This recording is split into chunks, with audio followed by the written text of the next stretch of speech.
There's a specific kind of tired that has nothing to do with how many hours you slept last night. You wake up on schedule, you drink your coffee, you answer your messages. From the outside, everything looks normal, but inside, there's a heaviness that won't lift.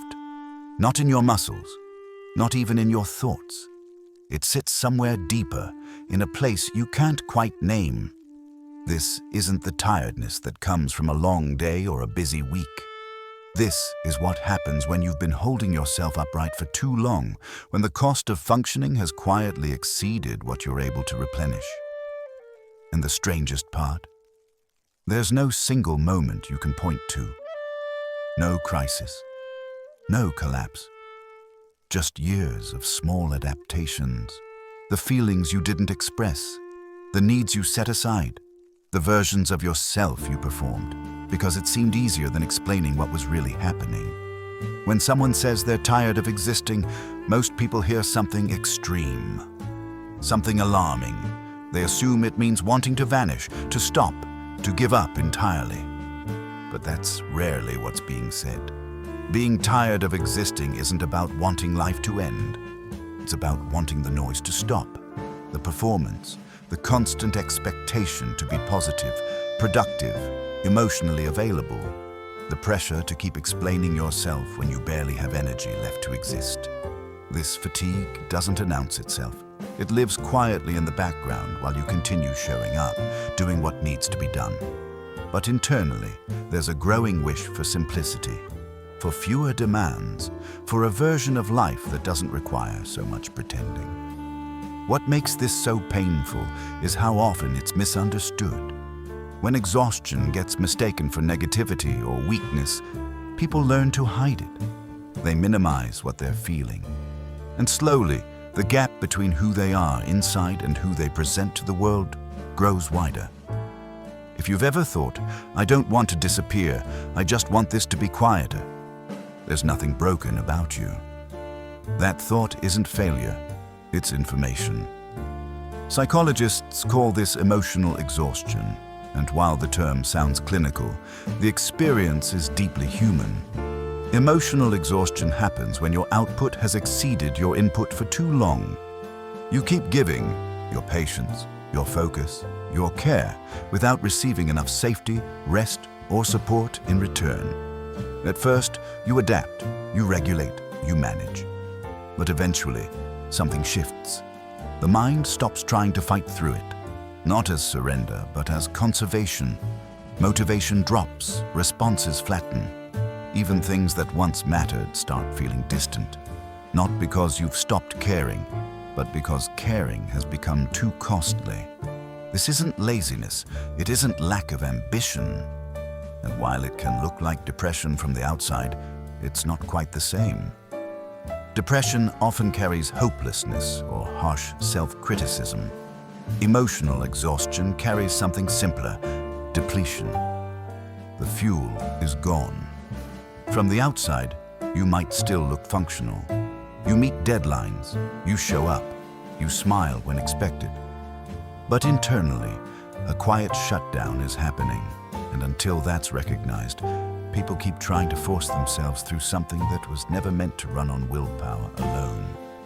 One of the most disorienting parts of emotional exhaustion is how invisible it is. You're still doing the things, getting up, going through your day.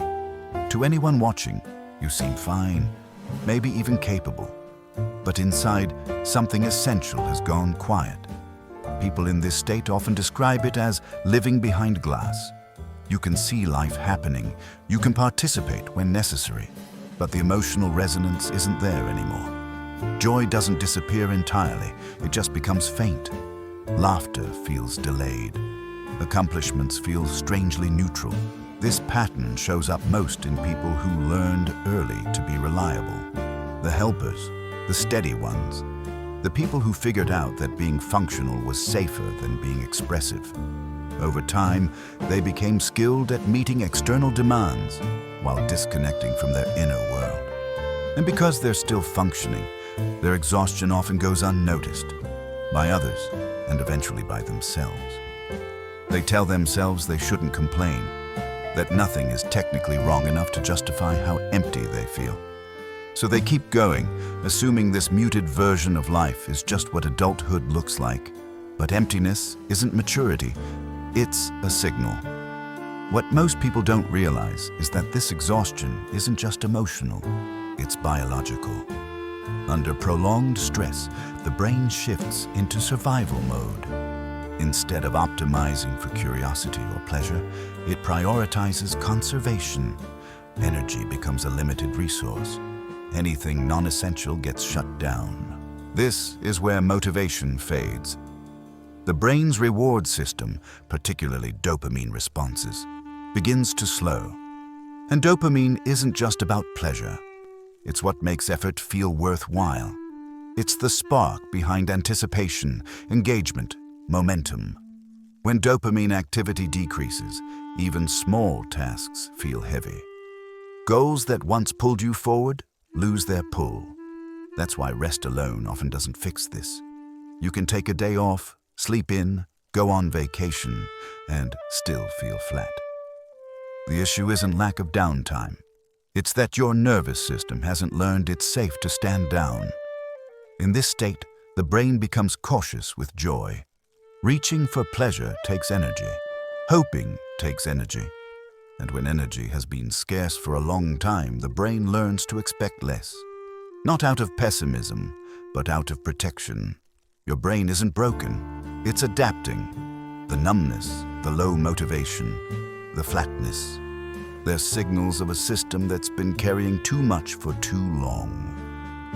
There's a painful irony at the center of emotional exhaustion that rarely gets talked about. The people who feel most depleted are often not the weakest in the room. They're the ones who've been strong the longest. These are people who learned early how to hold things together. They became reliable before they were ready, attuned before they were protected. Often, this strength wasn't a choice, it was a role. The child who sensed tension and tried to ease it. The one who stayed calm so others wouldn't fall apart. Over time, that role hardened into identity. Being capable became survival. As adults, these people are praised. They're dependable, thoughtful, emotionally intelligent. But what rarely gets seen is the cost. Strength, when practiced without relief, becomes isolation. When you're always the steady one, there's no obvious place for your own fear, grief, or exhaustion. You learn to manage discomfort internally, to self-regulate, to keep going, until regulation turns into suppression, and suppression is exhausting. So when these people finally feel tired of existing, it isn't because they didn't try, it's because they tried too hard, for too long, without enough support. Their exhaustion isn't a character flaw. It's evidence of endurance, and the work isn't learning to be stronger. It's learning to let strength soften, so it no longer has to come at the cost of being human. As emotional exhaustion deepens, something else begins to shift. Things that once brought pleasure stop landing. Psychology calls this anhedonia, the reduced ability to feel pleasure. And it's not the same as sadness. Sadness still feels. Anhedonia feels like the absence of feeling. This often leads to withdrawal. Plans get cancelled. Messages go unanswered. Not because people don't care, but because every interaction requires output their system no longer has. From the outside, this looks like avoidance or apathy, but internally, it's self-protection. When the nervous system is overloaded, reducing stimulation becomes a way to prevent further depletion. People in this state aren't pushing others away to be cold. They're creating space to survive. This is why well-meaning pressure can backfire. Being told to just try harder can feel like another demand on an already overdrawn system. What helps isn't forcing reconnection, it's restoring safety. When withdrawal is seen not as a flaw but as a signal, shame begins to loosen. And in that space, the capacity for feeling can slowly return. What if this exhaustion isn't something to overcome, but something to listen to? So much of modern life teaches us to treat fatigue as an obstacle, something to push through with discipline or distraction. But the kind of tiredness we're talking about doesn't respond to force. It responds to attention. Fatigue often shows up when a version of life no longer fits who you are. When your days are shaped more by expectation than by truth. When your energy is spent surviving roles you've outgrown instead of living in alignment with what matters now. Listening doesn't mean quitting everything overnight. It means paying attention, noticing where you feel tense, numb, or resentful, and where you feel even a small sense of ease. Alignment is where energy slowly returns. Not because life becomes perfect, but because it becomes real. When your actions reflect your values, effort feels lighter. When they don't, even simple tasks feel unbearable. This way of living is quieter, slower. It values rest as repair, not reward. Presence over productivity, meaning over momentum. And if you're here, there's a good chance something in you already knows that a different way is possible. You don't have to have all the answers. Being honest is enough to begin.